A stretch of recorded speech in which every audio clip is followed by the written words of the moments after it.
Welcome to Grow Happy Developers, Lesson 12, When I Was a Problem Developer. All right, I have a confession to make. I have been a problem developer at times, one particular time. And I'm going to end this workshop with a very personal story that, to be honest, has never been recorded before, and I don't talk about very much. This hasn't gone outside of my immediate family.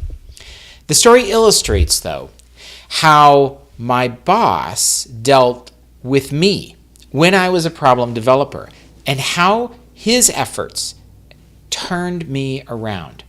Okay, now I'm just going to say up front, I am eternally grateful for this correction and discipline because it is what made me decide to be a quote-unquote professional programmer, to take my career seriously. And to be honest, that decision to take my profession seriously has made all the difference for me. As I look back, it is one of a few crossroads in my life. So let me tell this story. I've been working at this company, we'll call it JW, for about 2 years. This was around 1998.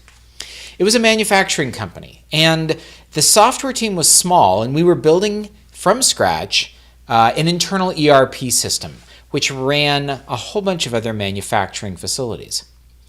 After about 2 years, I had pretty well mastered the programming language that they used. This happened to be a rarely used database and 4GL language called Progress 4GL. That was the name of it. And I'd become pretty proficient in doing my work assigned to me. 2 years, software engineer, I was feeling pretty good. I had also become a little bit, well, let's call it arrogant as well. And while I loved writing code, I also enjoyed helping users when they had hard technical problems. It appealed to my desire to be the hero and to be helpful, kind of like the fireman or the Superman, and to be the expert. And in any given ERP system, it is complicated enough that there will always be questions and problems. Now, if you've ever worked in a big company, you know that if you find someone who's excited to help you in IT, that's a treasure. That's a phone number you write down. I enjoyed being that treasure, that hero that saved the day. And I felt appreciated when people would call and I could help them.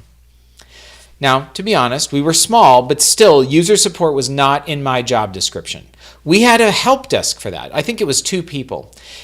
I felt like they were kind of idiots, though. They didn't know a lot about this ERP system. So when my phone rang, I would always stop what I was doing, pick it up, help the person. I did this every time. Now, as time went on, you can imagine that my project started to fall behind. No big deal, I thought. I'll just stay late. I am doing great work for this company.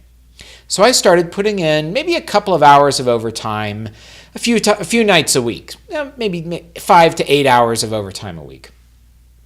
Now, one day my boss came to me, and I was assigned a very large, complicated project. This was a configurator. It was the most complicated piece of software I'd worked on, and I was going to refactor it to give it some brand new bells and whistles. Ground up, greenfield project. It was estimated by him and some other people and myself the project would take about at least 3 months worth of full-time effort and focus. And my boss felt I was really capable of delivering it, and it was really going to step my game up, teach me a whole lot of other things. And he was right. I felt really honored. I was really excited about giving this challenge. I enthusiastically dove into the project. Well, but my phone did keep ringing, and I kept answering. After all, if I didn't help them, who would? The idiot on the help desk? After about a month in, my manager noticed that the project appeared to be behind schedule. I certainly wasn't 1/3 done. In fact, it seemed like I'd really barely started. I assured him I'd been doing a lot of design, and he didn't have anything to worry about. Like, there's a lot of thinking going on, but not a lot of code to show for it yet. That'll come later. Trust me. And inside, I was starting to get defensive because I knew I hadn't spent enough time on it. And my arrogance started to create resentment in my heart towards my boss. Didn't he know how hard I was working? Why didn't he appreciate me? I was working on this brand new, amazing project and helping all these plant people whenever they needed it. couple more weeks went by. My boss finally connected things. He realized how much time I'd been spending on the phone. And he told me directly, my one-on-one meeting, okay, stop doing user support. Just stop it. We've got a help desk. Send those people to the help desk. Get back to work. This project's really important. I'm ashamed to say this, but that just really made me mad. It made me upset. How could I turn my back on all those users who needed help? But unfortunately, I'm passive-aggressive in nature. At least I certainly was then. So I agreed to his request right then. Oh, sure, I'll do that from now on. But my resentment in my heart grew, and I kept answering the phone. Another week went by, and he asked me if I'd taken any support calls.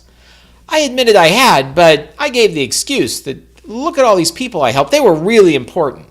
Plus, I was moving forward with the project. It would be done soon. I had something to show. Unfortunately, to be frank, between you and me, the project was a lot harder than I'd anticipated, and it actually required a lot of hours of quiet concentration. I was starting to fear inside that I wasn't going to be able to pull it off, like intellectually, or maybe I just couldn't quite, get it done. I wasn't sure. But the phone ringing every hour wasn't helping anything. I kept this to myself. He said to me again in that moment, I told you to stop taking support calls completely. I don't want you to do any of them. None at all. I don't know how to be any clearer. When this project is complete, if you want to do that kind of work, we can talk about moving you over to the help desk. Oh, seriously? I was very upset. I wasn't a help desk guy. I was a software engineer. My attitude, unfortunately, went from bad to worse. As soon as that meeting was over, I stormed back to my little cubicle. So here I am. I am a programmer with a bad attitude. I don't know if you've ever had any of these, or I hope you've never been one of these like I was. My boss had been clear about what I should do. That was work on the project, and what I should not do. Don't do user support. Unfortunately, I'm stubborn and not too bright. So I continued to be, to use a phrase, pissed off, upset. And I kept doing the exact same thing as I'd been doing before. The next week, in my one-on-one meeting, things came to a head. After overhearing my phone call with a user, my boss asked me to come down and meet with him and his boss. He had decided to give me a verbal warning, which at this company was the first step in a disciplinary chain outlined in company policy.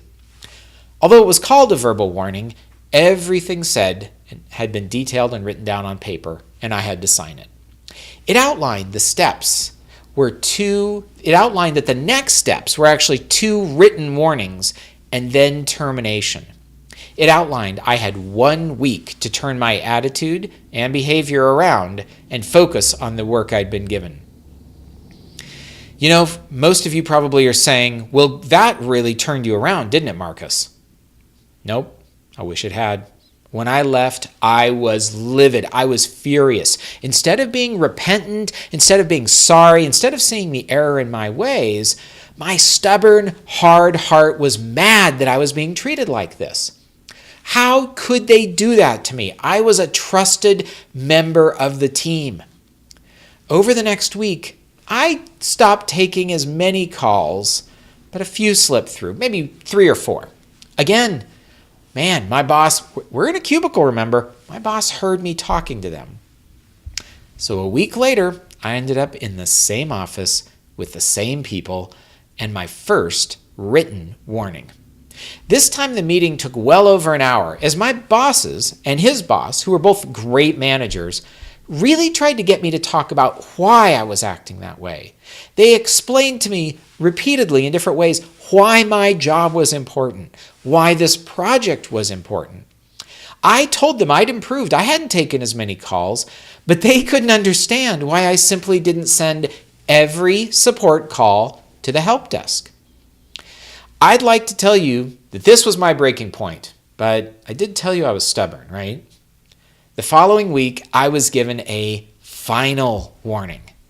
I had improved, they acknowledged, but I'd burned all the trust and credibility I had with them. This time, the action plan was actually a little bit longer. For 3 weeks, I was supposed to meet daily with my manager and review that day's timesheet, which I had to keep. My manager would give me feedback about my work at the end of every shift and evaluate my performance. On any day that my manager felt I screwed up, any day he heard me talking on the phone in support manner, I'd just be immediately fired. That would be the end. And at the end of those 3 weeks, my manager would decide if I'd be terminated or we'd do something different, or I'd continue for another 3 weeks, probably. I signed my final warning sheet and I walked out to the parking lot. I got in my car and I cried. I cried. It is just so hard to admit now, but that last step they took was literally the only one that got my attention. I looked in the car mirror and I thought about, how am I going to tell my wife and my kids that I'm going to get fired?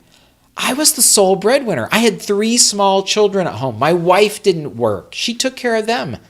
We lived in a very small town, and this was literally the only programming job. And it hit me how very much I wanted to keep this job. The desire to succeed welled up in me, and I realized I'd been putting in the minimum effort on the wrong things for too long. I'd been arrogant, and I'd been a pain in the butt to my manager. And now I found myself on a very, very short leash. But my boss had been fair and clear the entire time. All I needed to do was keep my head down on the project and not let anything distract me. He wasn't setting an unrealistic time frame to finish. He just said, only work on this. I returned to my work with a newfound sense of purpose. My goal was no longer to do as little as possible and spend as much time talking at the coffee machine as I could, but to get as much done as possible.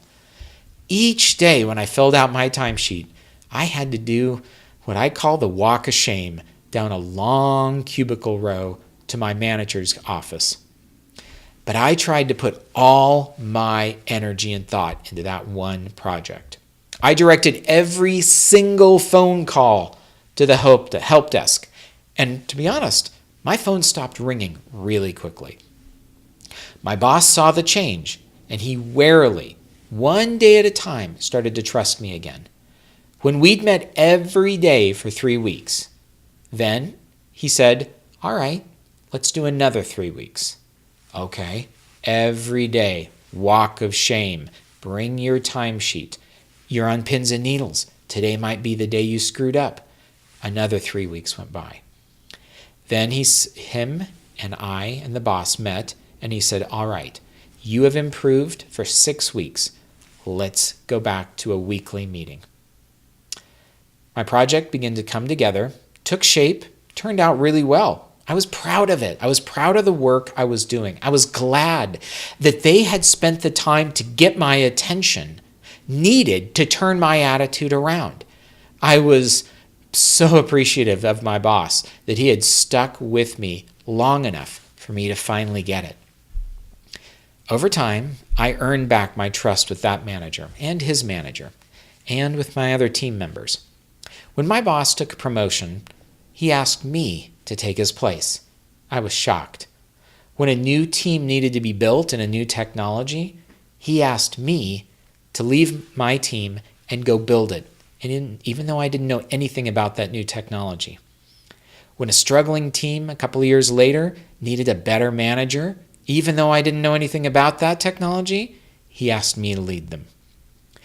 That's the boss that I worked for almost my entire 14-year career at that company. Through his fairness, seriousness, and willingness to have hard conversations, my attitude changed. And honestly, I became a star player for the company. Now, I'm telling you this today because too often we focus on the negative outcomes of feedback. My story, though painful to tell, had a positive outcome and taught me the importance of clear feedback, fair processes, and letting people know that you will fire them if they don't choose to change. I hope that as you continue your management career, you remember my story and you optimistically invest in your people to get the same outcomes. All right, this has been the Grow Happy Developers course. Thank you very much.